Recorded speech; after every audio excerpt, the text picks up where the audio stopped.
Hey NJ Hosa, we hope you're all having an amazing day and that you enjoyed the regional conference. We figured you guys might be feeling a little bit anxious, so we wanted to do an activity to help ease your nerves. And what better way to do that than with some classic origami? So pause the video, grab a sheet of paper, and then follow along with our fun activity. Welcome back. So first, what you're going to want to do is make sure that you have a square piece of paper. If you're starting off with a piece of 8.5 by 11-inch printer paper, fold one of the shorter sides onto the longer side. You should have a very slim rectangle left on the other side that you want to cut off so that you're left with a square. After that, you want to make sure you have folded the upper left corner to the lower right corner, and then unfold the piece of paper. You should already have the fold in place if you started with the printer paper. Next, you're going to fold the upper right corner to the lower left corner. Then unfold. This should be similar to the step before, which Kirolos described. Then you're going to fold the top half of the paper back and then unfold it again. After doing this, you need to poke your finger down the center of the paper to make it pop upwards. Now, when you do this, you should bring the left and right sides together so that the paper collapses into a triangle. Now, this should happen naturally if you've done it correct so far. Then rotate the triangle counterclockwise and fold the bottom corner up, a little bit above the center. Then fold the top flap over the bottom flap. Finally, turn your creation over and you're done. You've finished the origami craft. Great. Okay, so if you've made it this far, we just want to say thank you so much for taking the time out of your day to craft with us. If you followed along, send us a DM of your final product to the NJ Hosa Instagram, which is @NJHosa. You may even be given a spotlight on our story. But we're not done yet. Now, let's all reveal the final product together. 1, 2, 3. Wait, huh? Huh?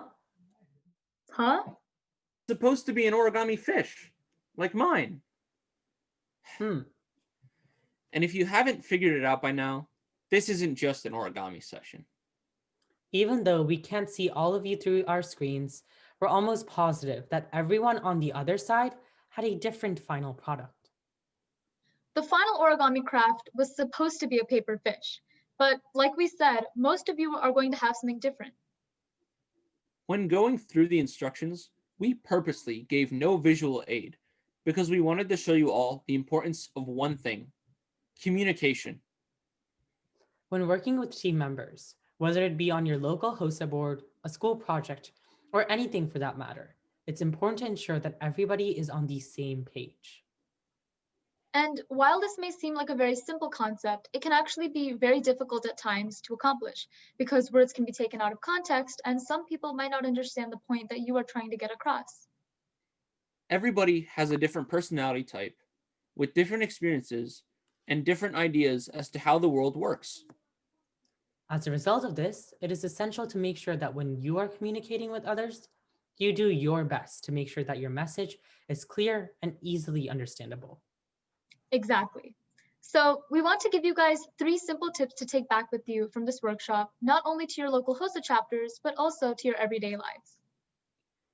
First, it is important to make sure that if you are the one giving directions, you should be clear and concise when communicating with others.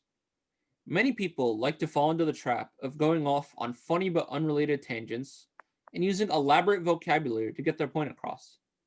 Make sure that you are keeping it as straightforward as possible so that no one gets confused. Exactly. Now to our second message, ask for clarification. Maybe you're not the one talking at that time, but if you're confused about something that another team member has said, ask them to clarify what they mean and what they're talking about.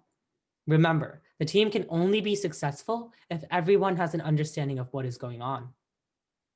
And last but not least, recap your discussion. It's always a good idea to go over what everyone said during your meeting or conversation. This is a really great way to make sure that everyone is on the same page and that they know what needs to be done in the near future.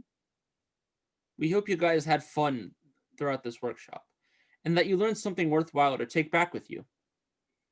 Oh, and don't forget to DM your end result to our Instagram, which is @njhosa, for a chance to be spotlighted on our story. Thank you so much again, and bye, guys.